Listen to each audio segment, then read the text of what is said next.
Hello ladies and gentlemen, welcome to another perfume review video. My name is Naz. This is my channel, the King of Hidden Gems.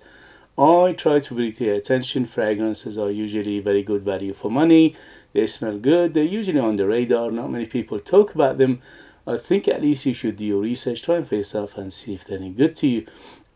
So in this video I have another update for you, and this is the brand Dumont. The brand Dumont is another Middle Eastern brand from United Arab Emirates. I unboxed and reviewed a few of their fragrances before, and for a price they are very impressive. This one in particular is called is from their Perfume line, which I think altogether they have about 7 or 8 of them in this line. And I unboxed and reviewed the Nitro Black, and this is Nitro Intense. Is Eau de Perfume 100ml. In United Kingdom you can find it under 50 to 40 pounds, and for that price it smells great. Before I do the review, sorry, I still got cough. If my voice is not proper, sorry about that. And please, if you find this video informative, valuable, or entertaining, or helpful in any way or shape, don't forget to hit those buttons, like, subscribe, which is free, comment, share this video with others. All these things will help this channel. It helps me to keep going, to survive, to stay in this endeavor, and to bring you fragrances like this in future that they are very, very on the radar and they are quite unknown. Okay guys, thank you very much for showing me love, and let's go. So first thing first, presentation is a badass. So as you can see, all dark bottle, dark box, dark cap, everything is about black and darkness. So for that it looks very, very appealing. It looks mysterious, and in the hand, in the especially the bottle itself is very, very heavy. The cap is super heavy. The atomizer is very, very good, although it's not pressurized, but it gives a very good amount of juice out. So everything about it in terms of presentation for the price is very, very good. In terms of age, I would say 25 and up to be in the safe side, although the DNA of this fragrance is quite friendly, and probably many people will like this. Very, very few people will dislike it, but because it's got some elements in here that are a little bit on the mature side, I would say 25 and up to in the safe side. In terms of season, this is very, very versatile. You can use it all year round, summer, winter, no problem whatsoever. In summer less sprays, in winter more sprays. And in terms of occasion, this is again Swiss Army knife. You can dress it up, dress it down, formal, informal, daytime, nighttime, special occasion, casual, anything you want. Is very, very versatile. It could easily be somebody's signature scent. In terms of gender, although it leans masculine, yes, there is quite a masculinity to it, but it's not uber masculine. So if you're a lady and you like this kind of fragrances, you can easily wear it as well. So let's go to the performance. The performance is good to very good, but it's not beast mode. On my skin went up to 8 hours, on t-shirt up to 10 hours. So it is good, especially for Eau de Perfume. That is the range we all, most of us were expecting, and it delivers. In terms of projection, I had about 2 hours of an arm length projection. It is for the first 2 hours.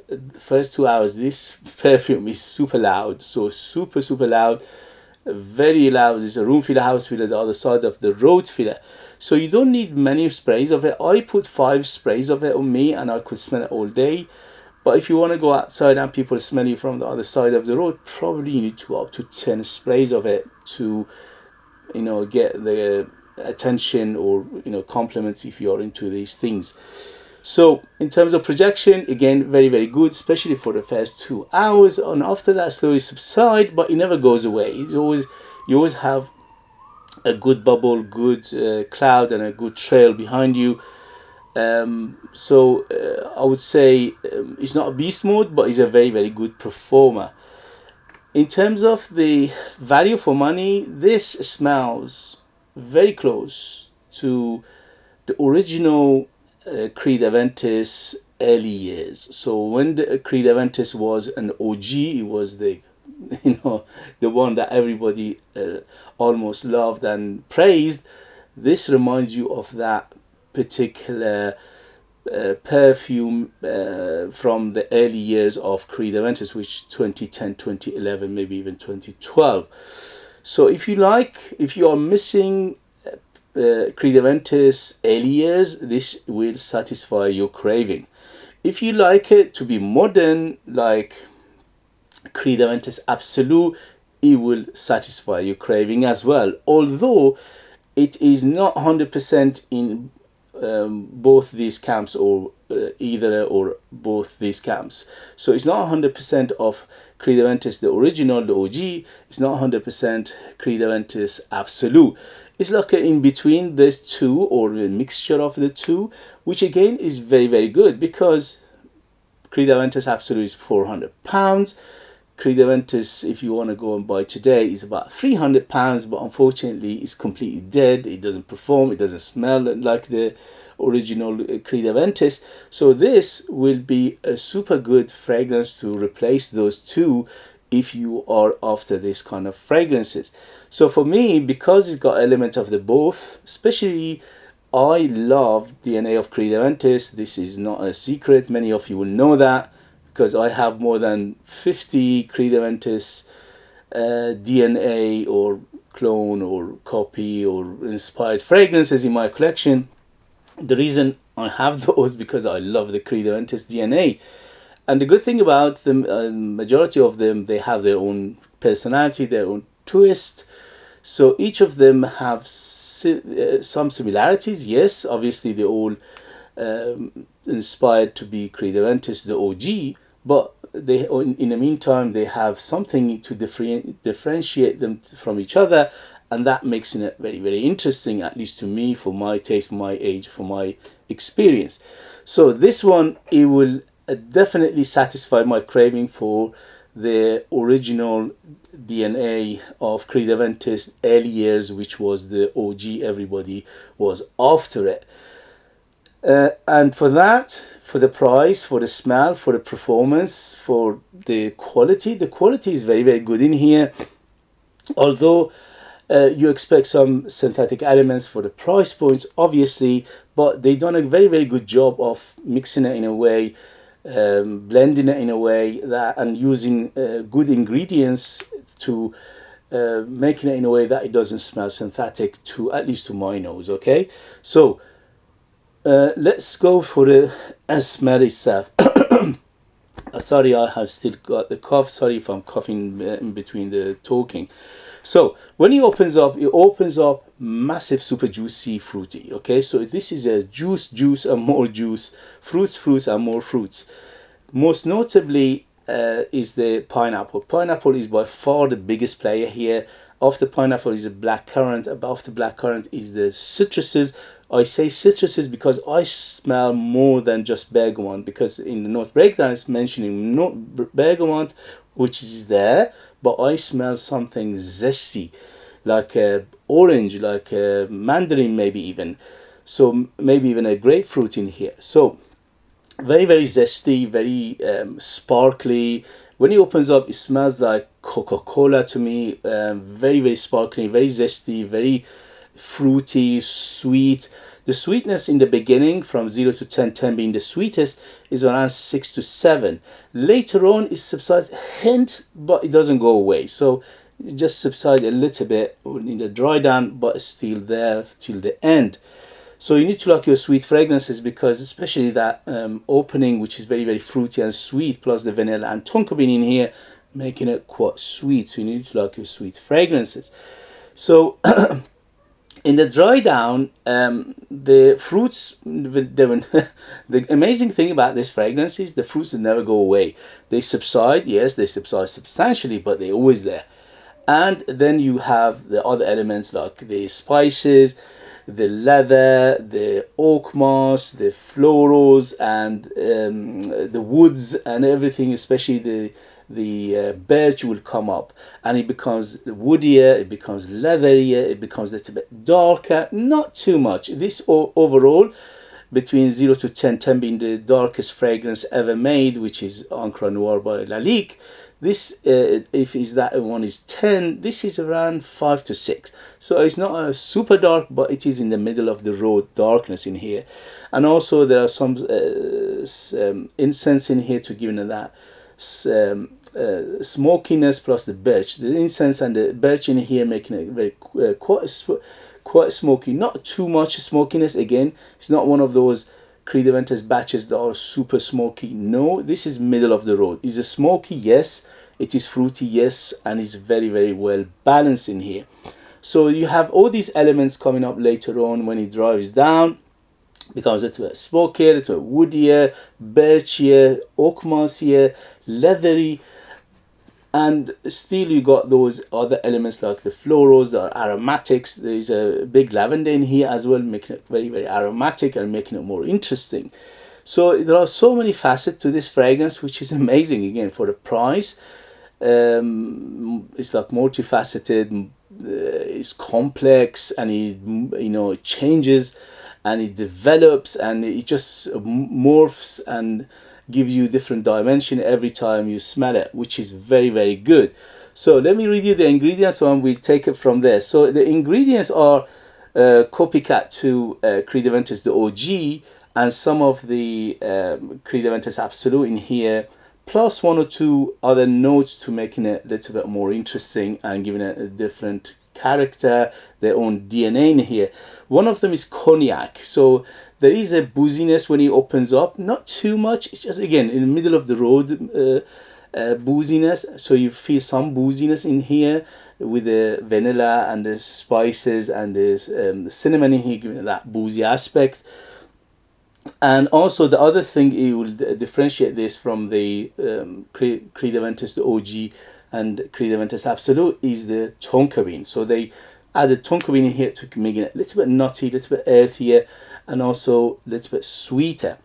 So these two elements plus the myrrh, so the lavender, the cognac, the myrrh, and the tonka bean are added to this list to making it more interesting, to giving it more depth, to giving it more layers, and it shows. It shows when you smell it. It smells gorgeous. To me, this is one of the best Creed Aventus OG copies or inspired fragrances out there, and also to some extent to Creed Aventus Absolute. So if you like the combination of those, or in the middle of the road between those two, and you like especially excuse me, especially if you're after the Creed Aventus early years batches, yes, the early years when it was OG and everybody was talking about it, this will probably, most likely, it will satisfy your craving for that. For that, I praise it highly, highly, highly recommended. Absolute gorgeousness. If you don't care about the Creed Aventus OG or Creed Aventus Absolute, then that's not for you. But if you are after something that it will satisfy your craving for the Creed Aventus OG plus some elements of the Creed Aventus Absolute, this is an absolute must-have. I am very, very happy to have it in my collection, although I have so many clones and copies or inspired fragrances by Creed Aventus, and this one is definitely one of the best of them.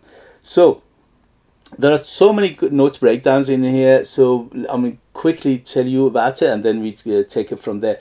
So on top you have pineapple, very big. Blackcurrant, very big. Plum to some extent, not too much. Plum in here giving it a more supportive role rather than plum, okay? Cinnamon, yes, very big, especially the first half-life of this fragrance. Bergamot, yes, but I'm smelling more zestiness and more citruses, maybe even grapefruit, maybe even some mandarin in here. Cognac, to some extent, you feel that first half-life of this fragrance, you feel some booziness.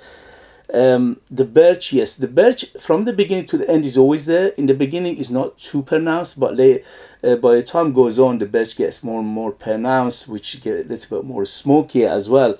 The lavender giving it that aromaticness, which makes it even more interesting, at least for my age, for my taste, for my experience. And the myrrh here plus that birch giving it that smokiness, which is in the middle of the road. It's not too smoky, it's not non-smoky either. The patchouli, jasmine, and the rose are always there, yes, and giving it a little bit of softness and giving it a little bit of balance between everything else. But you don't feel them that much unless you know what you're looking for and you smell these are in particular. The pepper, yeah, there is a pepper element, especially in the beginning. When it opens up like a champagne, like a Coca-Cola, like a fizzy drink, which adds to the mysteriousness of this fragrance, which is very, very beautiful. In the base, we have amber, musk, sandalwood, tonka bean, and vanilla. Tonka bean and vanilla are by far the biggest player in the base, but the sandalwood, giving it the very smooth ride, plus that birch, giving it that woodiness. The amber in here is very fluffy, it's very effervescent, it's very transparent, so it's not a deep dark amber, but it is again there and you will feel it. And the musk, from the beginning to the end, always you feel some muskiness to it, but it's not too much, and also is very, very clean. So overall, this is clean to semi-clean fragrance, and also is fresh to semi-fresh fragrance in terms of the categorization. So what I feel overall from this fragrance: fruits, fruits, fruits, and more fruits in the first half-life of this fragrance. Massive, very juicy, very fruity, very zesty, sparkly, and absolutely beautiful when it opens up. The woods are there, yes. Overall, it's quite woody, sweet. The sweetness coming from the vanilla, tonka bean, and the cinnamon, which is making it quite sweet in here. But it never takes over. It never is too much. It's ample enough. Plus the pineapple, giving it ample enough sweetness to making it very, very interesting in here. The amber, yes, but as I said, is a middle of the road amber. Is effervescent, is moderate. Spices, yes, we have the cinnamon, we have some nutmeg feel in here as well, but I think it's mainly coming from the tonka bean rather than a nutmeg, but you feel some nuttiness in here as well. Leather, especially in the dry down, you feel some leatheriness, but the leather doesn't overtake, doesn't become too much, doesn't become too big, and it's not a rugged leather. It's quite a soft leather overall. It's quite aromatic, especially from the lavender. The hint of powderiness in here, yes, not too much. It's just a hint of powderiness and a hint of smokiness overall. So if you like what I described, this is for